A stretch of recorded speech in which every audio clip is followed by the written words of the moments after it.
ఎవరు మన Ram చరణ్‌కి national award రావడం అన్నది చాలా చిన్న మాట. సరే అభిమానులకి ఆ ఆశ ఉంటుంది. వస్తే మా హీరోకొస్తే బావుంటుంది. ఎందుకంటే అది ఒక అద్భుతమైన ఒక ఎగ్జాంపులరీ అంటే ఒక ఆదర్శప్రాయమైన, ఒక ఉదాహరణప్రాయమైన క్యారెక్టర్‌ని చేసాడు కాబట్టి అది ఏ స్టేట్‌లోనైనా ఆ పాలిటిక్సు, పాలిటీషియన్సు, బ్యూరోక్రసీ కి మధ్యలో ఒక టగ్ ఉంటుంది ఎప్పుడు కూడా. పాలిటీషియన్స్ ఇలా చెప్తే అలా చేయమంటే ఐఏఎస్ ఆఫీసర్లు చేయలేరు, కలెక్టర్స్.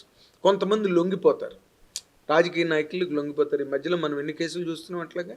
కలెక్టర్ ఆవిడ ఐఏఎస్ ఆఫీసర్ లక్ష్మి అట్లా లొంగిపోయి జైలుకి వెళ్ళింది, మనం అన్నీ చూసాం. అవే ఈ సినిమాలో పెట్టారు. కాబట్టి ఇది నేషనల్ వైడ్గా ఏ లాంగ్వేజ్ అయినా కూడా ఈ సెటప్ కామన్. ఈ setup the టజిల్ between the bureaucracy and the politicians లేకపోతే గవర్నమెంట్ మధ్యలో జరిగేది. కాబట్టి ఇది ఆ రేంజ్లో ఉంది కాబట్టి ఆ సినిమా నేషనల్ అవార్డు వస్తే పెద్ద నేనేమి ఆశ్చర్యపోను రామ్ చరణ్కి. ఎందుకంటే ఎనీ టైం అసలు రంగస్థలంకే తనకు నేషనల్ అవార్డు రావాలి.